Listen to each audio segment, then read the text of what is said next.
Assalamualaikum students, I hope you all are good and taking good care of your health at your home. बच्चे, you know it's too much foggy day, so be in your houses. अपने घरों में रहिएगा, अपना बहुत ख्याल रखिएगा और अपने छोटों की भी जो है वो केयर कीजिएगा. तो बेटे अपना लेक्चर स्टार्ट करते हैं. It's your lecture number 6, subject biology, class P9. Today we will discuss. We are going to start chapter number 3, biodiversity.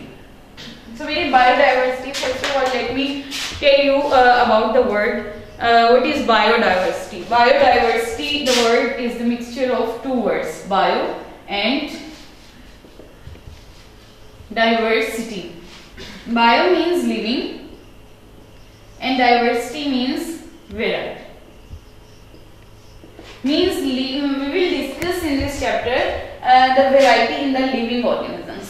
Variety in the living organisms means living organisms are found in different varieties. Means अगर आप देखें बेटे, हम human beings हैं, birds हैं, plants हैं, insects हैं. These are the different types of or different varieties of the living organisms. So बेटे ये टाइप, ये जो है डाइवर्सिटी, ये जो भी स्प्रेड की हैं लिविंग ऑर्गेनिजम्स, ये किस तरह से प्रोसीजर सारा हुआ. It is done by a procedure called as the evolution. Evolution means इर्तिका का प्रोसेस होता है. मींस कैसे जो है वो वैरायटी जो है, ये चेंजेस जो हैं वो कैसे आए हैं. मींस हम ह्यूमन बींग्स हैं, हम समझते हैं कि साइंस हमें कहती है हमारी जो ओरिजिन है वो मंकीज के बाद चिंपैंजीज, यानी मींस एवोल्यूशन हो रही है. हम इवॉल्व हुए हैं अपनी पिछली जो है वो लिविंग ऑर्गेनिज्म से. वो पिछली लिविंग ऑर्गेनिज्म क्या है? मंकीज हैं, चिंपैंजीज हैं. ये सिर्फ एक ह्यूमन बींग्स की बात करें बेटे में. अगर हम प्लांट्स की बात करते हैं, उसमें भी इसी तरह जो है वो चेंजेस आए हैं और इन सब को भी हम जो है वो डिस्कस करते हैं in this chapter biodiversity. So बेटे, I will tell you that almost 10 billion kinds of organisms inhabits the earth. How many organisms? Almost 10 million जो हैं organisms inhabits कर रहे हैं इस earth पर. Inhabits the earth. 10 million. But इनमें से बहुत कम हमारे लिए known है, यानी जिन पर हम स्टडीज कर पाए हैं, जिन पर साइंटिस्ट रिसर्च कर पाए हैं, जिनके बारे में मालूमात ले पाए हैं. They are very few and almost 1/3 of the 10 million living organisms we have studied, and we can say that only 2 million organisms we have studied. Means 10 million से बेटे 1/3 of it, 1/3 of these scientists studied. Means आप देखिए बेटे, तकरीबन 10 million living organisms इस पूरा अर्थ में, इस इकोसिस्टम में हम स्टडी कर रहे हैं. इकोसिस्टम किसको कहते हैं? इकोसिस्टम में बेटे इकोसिस्टम मिलता है डिफरेंट टाइप्स, डिफरेंट कम्युनिटीज से. कम्युनिटीज बनती हैं. If we will go towards your first chapter, we have discussed over there levels of organization. अगर हम इकोसिस्टम की बात करते हैं, then ecosystem is made from different communities, and what are communities? Communities are made from different types of population. So in ecosystem we discussed living beings as well as the non-living beings, and they both directly and indirectly depend on each other. So this type of environment, this type of system is called as the ecosystem. तो बेटे biodiversity में हम पूरा ecosystem discuss करते हैं. Means living organisms को कैसे जो है वो उनकी वैरायटी में डिवाइड किया गया, वैरायटी के लिहाज से डिवाइड किया गया, और इसके अलावा उनमें कैसे चेंजेस आई, इस लिहाज से जो है वो क्लासीफाई किया गया, उनकी क्वालिटीज के लिहाज से क्लासीफाई किया गया. ये जो है हम डिस्कस करेंगे बायोडाइवर्सिटी में. तो बेटे मैं आपको बता रही थी कि ऑलमोस्ट 1/3 ऑफ दिस जो है ये डिस्कस किया गया. We see that most organism share many biological characteristics. ये तमाम ऑर्गेनिज्म जो हैं अपने बहुत से बायोलॉजिकल कैरेक्टरिस्टिक्स जो हैं वो शेयर करती हैं। शेयर मीन्स बहुत से लिविंग ऑर्गेनिजम्स में सिमिलैरिटीज भी होती हैं और डिसिमिलैरिटीज भी होती हैं। अब ये सिमिलैरिटीज एंड डिसिमिलैरिटीज की बेस पर ऑर्गेनिजम्स को डिवाइड किया गया, क्लासिफाई किया गया इनटू डिफरेंट टाइप्स। क्लासिफाई करने का बेसिक जो पर्पस होता है वो ये था कि ताकि ऑर्गेनिजम्स को उनकी क्वालिटी के बेस पर जो है वो सेपरेट कर लिया जाए। फॉर एग्जांपल अगर हम देखते हैं बायोलॉजी में तो there are two main kinds, two main classifications जो हम डिस्कस करते हैं। They are called as the plants and animals. दो बेटी हम जो है वो मेन जो क्लासिफिकेशन को डिस्कस करते हैं वो है plants and animals. And in biology हम प्लांट्स को क्या कहते हैं, एनिमल्स को क्या कहते हैं? हम प्लांट्स को कहते हैं बेटे फ्लोरा एंड एनिमल्स को कहते हैं fauna. Flora and fauna, these are the two main classifications of in the biology. तो बेटे इसके अलावा हमने अगर फर्स्ट चैप्टर की तरफ जाएं हम तो हमने 5 जो है वो किंगडम्स को रीड आउट किया था, जिसमें प्रोटिस्ट थे, प्रोकैरियोट्स थे। Protist are the unicellular, prokaryotes are also the unicellular, fungi थे, प्लांट्स थे एंड एनिमल्स थे।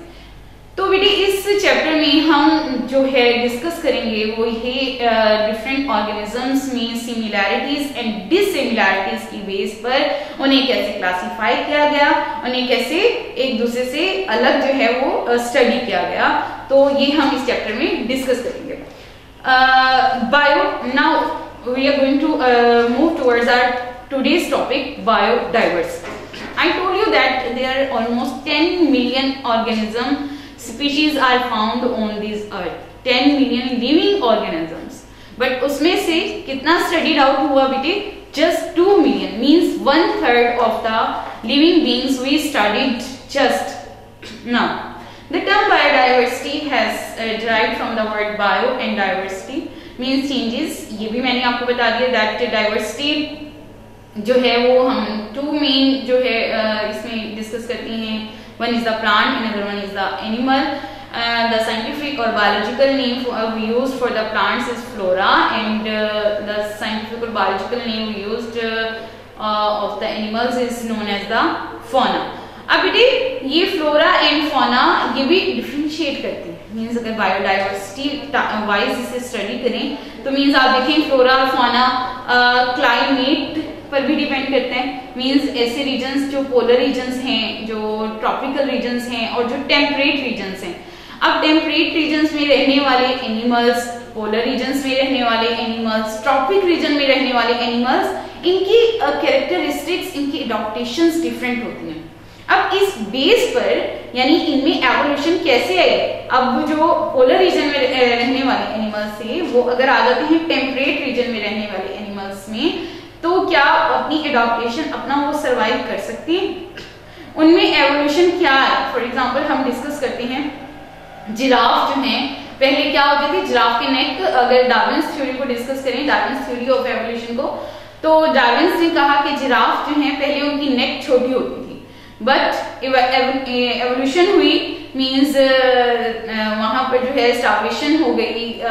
जो जिराफ घास वगैरह खाते थे जमीन पर वो कम हो गई, जमीन पर जो बड़े पौधे होते थे वो खाते थे, वो कम हो गए। तो उन्होंने क्या किया? दरख्तों के पत्ते खाना शुरू कर दिए। दरख्तों के पत्ते खाते थे जिराफ, तो क्या होता था?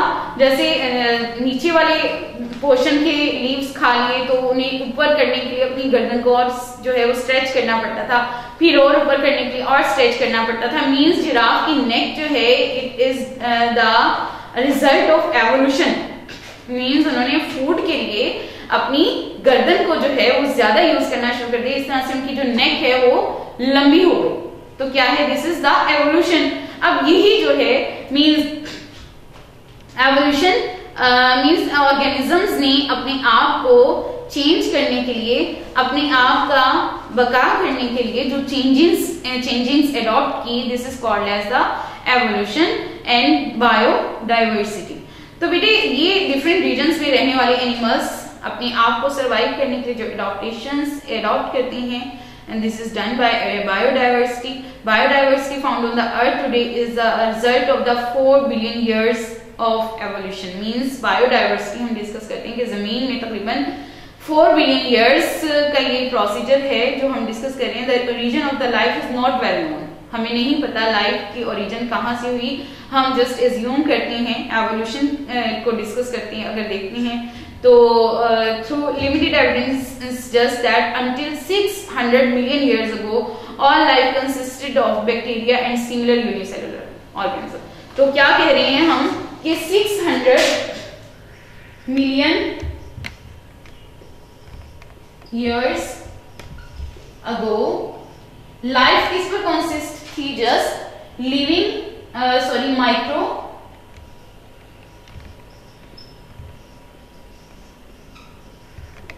माइक्रो ऑर्गेनिजम्स में.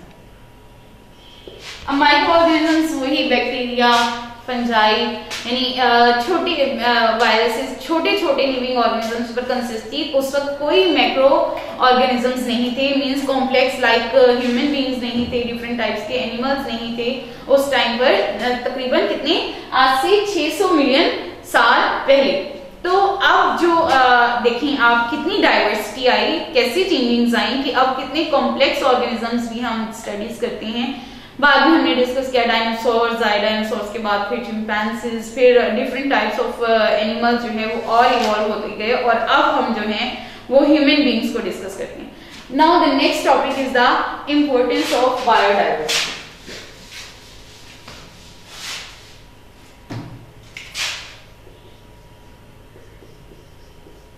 Importance of biodiversity.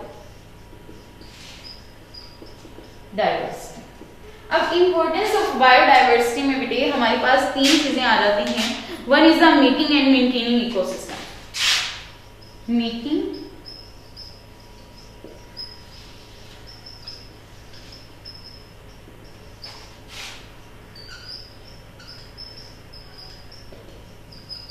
Making and maintaining ecosystem. कैसे, यानी इकोसिस्टम क्या है? It is made by the combination of different types of communities. Communities कैसे बनती हैं? By the combination of populations. अब क्या है, means in ecosystem we discuss living beings as well as the non living beings and they directly or indirectly interrelate with each other for their survival. Means अपने बका के लिए, अपनी हिफाजत के लिए डायरेक्टली और इनडायरेक्टली लिविंग बीइंग्स और नॉन लिविंग बीइंग्स एक दूसरे पर डिपेंड करती हैं. This is the making and maintaining of the ecosystem. For example बेटे अगर हम देख लें एक फॉरेस्ट है, फॉरेस्ट में लायन भी हैं, फॉक्सेस भी हैं, ग्रास भी है. तो क्या हो रहा है, सारे लायन जो हैं किसको खा रहे हैं? फॉक्स को खा रहे हैं. ठीक है, फॉक्स हैं, डेयर भी लगा लें आप, डेयर्स हैं. अब फॉक्सेस भी डेयर को खा रही हैं, लाइन भी डेयर को खा रही हैं. क्या होगा, डेयर का सर्वाइवल मुश्किल हो जाएगा. फॉक्सेस भी डेयर को खा रही हैं, लाइन भी डेयर को खा रही हैं. तो एक टाइम आएगा डेयर सारी खत्म हो जाएंगी. अब क्या होगा, अब वही लाइन, उनके लिए डेयर तो खत्म होगी, वो फॉक्सेस को भी खाना शुरू कर देंगे. अब फॉक्सेस भी टाइम आएगा कि उनकी का जो है वो एग्जिस्टेंस नहीं रहेगी, वो टोटल तौर पर खत्म हो जाएंगे. तो लाइन अब क्या करेंगे, किस पर सर्वाइव करेंगे? एक वक्त वो आएगा कि भूख की वजह से उन्हें खुराक नहीं मिलेगी, खाना नहीं मिलेगा, तो लाइन भी खत्म हो जाएंगे. तो this is the need of diversity. यहाँ पर डाइवर्सिटी की नीड होती है. मींस के क्या करवा दिया जाता है, माइग्रेशन करवा दी जाती है. डिफरेंट ऑर्गेनिजम्स को एक जगह से दूसरी जगह शिफ्ट करवा दिया जाता है ताकि वो अपनी खुराक जो है अपनी नीड के अकॉर्डिंग जो है वो हासिल कर सकें और अपना बका जो है वो मुमकिन कर सकें. तो क्या है, this is the need of biodiversity and this is called as the making and maintaining of the ecosystem. इस तरह से हम इकोसिस्टम को मेंटेन कर सकते हैं. Next thing is the regulating the chemistry of our atmosphere.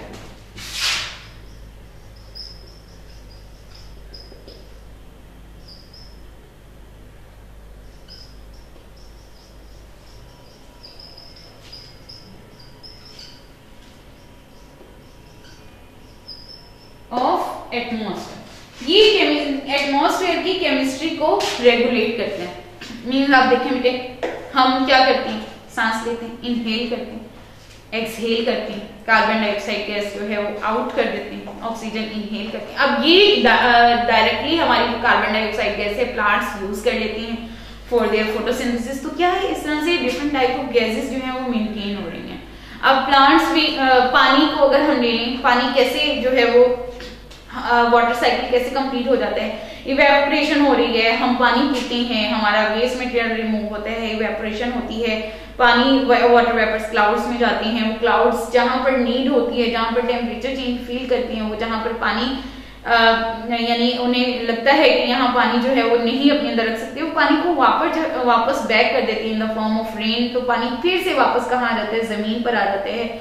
वही पानी जो है सीव्स इनटू द ग्राउंड, पानी जमीन में जज्ब भी हो जाता है और अंडरग्राउंड वाटर टेबल जो है वो मेंटेन कर लेते हैं। Means directly it also maintains और regulate the chemistry of the atmosphere, यानी एटमॉस्फेयर को या वेदर कंडीशंस को भी ये रेगुलेट करने में हेल्प करती है biodiversity. The next thing is the recycling of the nutrients.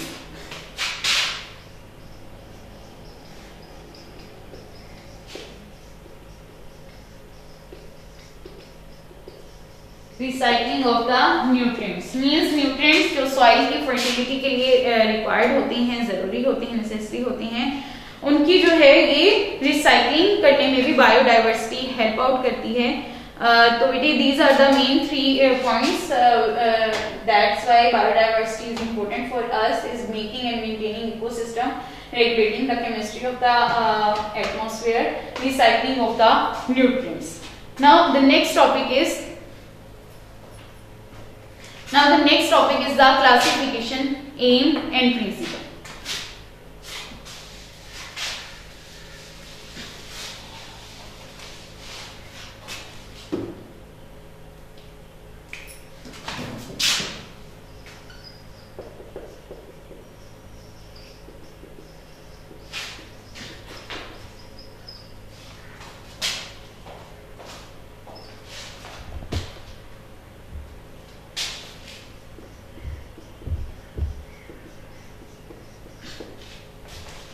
अभी इस टॉपिक में हम डिस्कस करेंगे क्लासिफिकेशन, मींस ग्रोहबंदी क्यों की गई, एनिमल्स को या प्लांट्स को या लिविंग ऑर्गेनिजम्स को क्लासिफाई, उनके ग्रुप्स क्यों बनाए गए।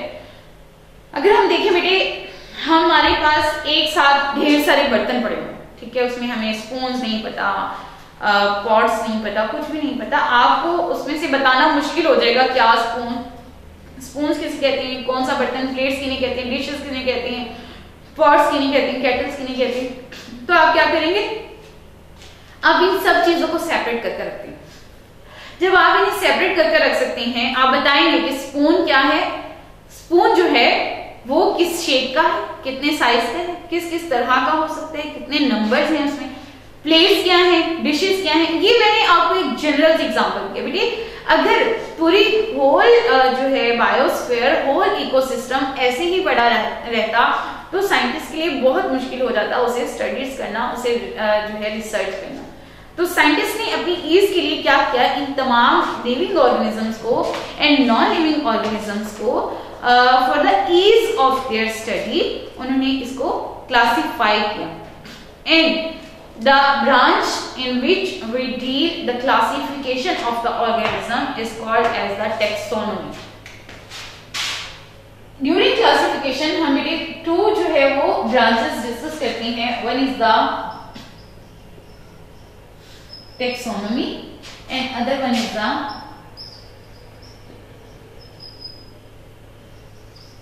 systematics. Taxonomy and systematics. अब बेटे यही taxonomy is what? Taxonomy is the classification of the organism is called as the taxonomy. The word single is known as taxon. अगर हम इसे सिंगल डिस्कस करें, मींस एक चीज की क्लासिफिकेशन को डिस्कस करें हम, तो वो कहलाता है taxon. Understand? अब सिस्टमैटिक्स बेटे, अब ये क्लासिफिकेशन जब हम करने जा रहे हैं, हम उस चीज की एवोल्यूशन पर चले जाते हैं। मींस एवोल्यूशन कैसे, जैसे हम डिस्कस करते हैं दैट स्पैरोस एंड पिजन्स एक जैसे नजर आती हैं, बर्ड्स हैं, बट ये एक दूसरे से डिफरेंट कैसे होने लगे, ठीक है। बर्ड्स है ना, विंग्स हैं और रिजेंबल भी करते हैं, बज़ाहिर तौर पर फिजिकली भी जो है एक दूसरे से रिजेंबल करते हैं, बट इसमें डिफरेंस कहाँ कहाँ मौजूद है, ये कैसे हमने इनको बर्ड्स में से एक बर्ड की क्लासिफिकेशन में से निकाल कर हमने इनको स्पैरो और पिजन क्यों कह दिया, हमने इन दोनों को बर्ड क्यों नहीं कहा सिंगली, क्योंकि इनमें चेंजिंग्स आई हैं, एक दूसरे से डिफर करते हैं। This is the evolution. Evolution is also we can say that जो बर्ड्स हैं वो एंसेस्टर्स हैं, सॉरी बर्ड्स के एंसेस्टर हैं रेप्टाइल्स, मींस बर्ड्स जो हैं वो रेप्टाइल्स से आए हैं। अब इनमें रेप्टाइल से बर्ड्स बनने तक क्या क्या एवोल्यूशंस आई हैं, क्या क्या चेंजिंग्स आई थी, दिस इज द एवोल्यूशनरी और the origin history of the living organism. अब हम ह्यूमन बींग्स हैं, हमारी ओरिजिन हम क्या कहती हैं, हमारे जो एंसेस्टर्स हैं वो मंकीज हैं, चिंपैंजीज हैं। अब वो चिंपैंजी से लेकर ह्यूमन बींग्स तक क्या क्या चेंजिंग्स आई, हमने क्या क्या इवॉल्व किया, अपनी एडॉप्टेशंस क्या क्या चेंज की, हमारे फिजिकली फीचर्स में क्या क्या चेंजिंग्स आई। अभी this is called as the evolutionary history. So, in the branch of biology in which we discuss the evolutionary history of the living organism is called as the systematics. So, in systematics, what we discuss the evolutionary history.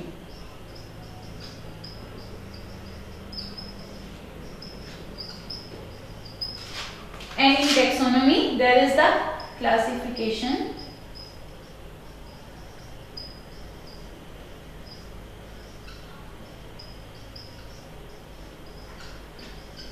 Living beings. What we studied in classification, when we are going to study the classification, we discuss two branches of the biology. One is the taxonomy, other one is the systematics. Taxonomy is the classification of the living organism, and in systematics we discuss the evolutionary history of the living beings. So, first I told you that there are two main classification we discussed in biology. One is the plant, another one is the animal. The scientific or the biological name we use for the plant is known as the flora, and the scientific or the biological name we use for the animals is the fauna. अभी अगर आप देखते हैं अपनी book page number 33, there is a large collection of very dissimilar forms of the organism found on the earth, over 1.5. अब अगर हम discuss करते हैं बेटे, यानी आपसे स्टार्ट में कहा था that there are almost 10 million living organisms found on the earth, but only the 1/3 of them we have studied. 1/3 means just 2 millions we have studied, and in 2 millions they are just 0.5% of plants on which we have studied, and 1.5 million of animals which we have studied. Means almost 2 millions of living organisms are known to us, and almost 8 million of living organisms are unknown to us. Means उनके बारे अभी तक हम जान नहीं सकते, but ये जो है कंसिडर किया जा रहा है कि बहुत सारे लिविंग ऑर्गेनिजम्स अभी इस इकोसिस्टम में, इस बायोस्फीयर में एग्जिस्ट कर रहे हैं। मींस आप देखिए ना बेटे, वो एवोल्यूशन में आएंगे ना, उनकी जब वो डिस्कवर होंगे, जब नेक्स्ट उन पर स्टडी की जाएगी, नेक्स्ट वो जो है वो नॉन होंगे हमारे लिए, तो हम कहेंगे ये इनकी एवोल्यूशन स्टार्ट हुई है फ्लांट आने से, या ये एवोल्यूट हुए हैं फ्ला ऑर्गेनिज्म से। So that is the evolutionary history of the remaining one of the living organisms जो अभी तक हमने डिस्कवर नहीं किए, जिन पर अभी तक रिसर्च नहीं हुई। तो बेटे next is the date they range in complexity from small and simple bacteria to large and complex human beings. From the early, I said that 6 million years ago, ये कंसिडर किया जाता है कि जस्ट वहां पर 600 मिलियन years ago पहले सिर्फ micro organisms मौजूद थे, मींस यूनिसेलुलर ऑर्गेनिज्म मौजूद थे, like bacterias, viruses, fungi. They are just consist of the single cell. Some of them live in the sea, some on land, and some walk, other fly, and still others are stationary. कुछ living organisms जैसे समंदर में रहती हैं, जमीन पर रहते थे उस वक्त, और कुछ चलते थे, अब फ्लाई करती हैं, और कुछ अभी स्टिल भी होते हैं. Each has its own way of life, getting food. हर किसी का अपना जो है वो जिंदगी गुजारने का तरीका है, खुराक हासिल करने का तरीका है. And still and environmental conditions हैं, finding to a place to live, यानी वो कहाँ रहना चाहते हैं. हर किसी का अपना लाइफस्टाइल जो है वो डिफरेंट है. And reproducing its kind, अपनी जो है वो ब्रीडिंग करना उनका हर किसी का अलग अपना kind है. When there are so many diverse kinds of organism, it becomes difficult to learn about the characteristics of each. जब बहुत ज्यादा डाइवर्सिटी आ जाती है तो मुश्किल हो जाता है. जैसे मैंने स्टार्ट में आपको एग्जांपल दी, तो क्या किया, इस डिफिकल्टी को खत्म करने के लिए साइंटिस्ट ने ऑर्गेनिजम्स को क्लासिफाई किया. Now there is the need to classify the organisms, ताकि उन्हें इजीली स्टडी किया जाए, ताकि उन्हें इजीली जो है वो रिसर्च किया जाए. To study such a large collection, biologists classify the organisms into groups and subgroups. And for this task, they require some system. Biological classification is the method by which biologists divide the organism into groups and subgroups. So, with the aims of classification, the first topic is the aims of classification.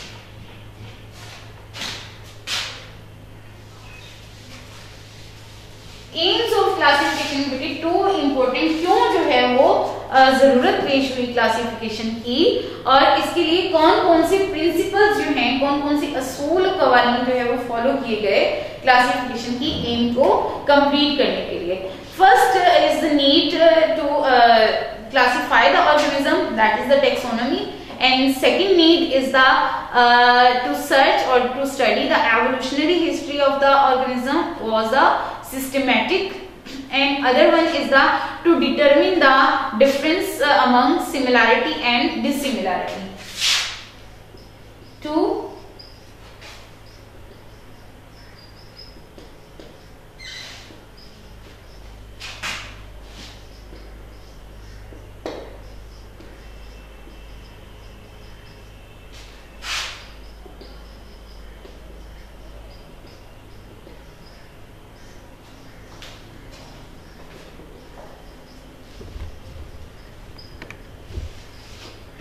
यानी कि organisms को classify किया गया किस M के तहत, किस M की वजह से, और कौन से प्रिंसिपल जो हैं असूल और कवानीन फॉलो किए गए, ताकि उनमें जो सिमिलैरिटीज और डिससिमिलैरिटीज पाई जाती हैं, उनमें जितनी भी ऑर्गन्स जो हैं वो एक दूसरे से मुशाबहत रखती हैं, और कौन कौन से ऑर्गन्स एक दूसरे से मुशाबहत नहीं रखते, एक दूसरे से रिलेट नहीं करते, इस बेस पर जो है वो उन्हें क्लासिफाई किया गया. And second one is the to find the evolutionary relationship.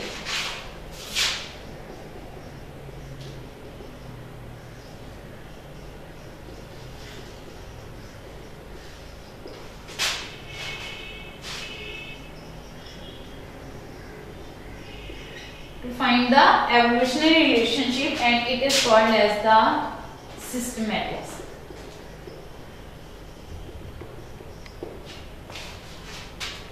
बेटी it was your whole topic about today. आज से जो है हम यहीं तक डिस्कस करेंगे.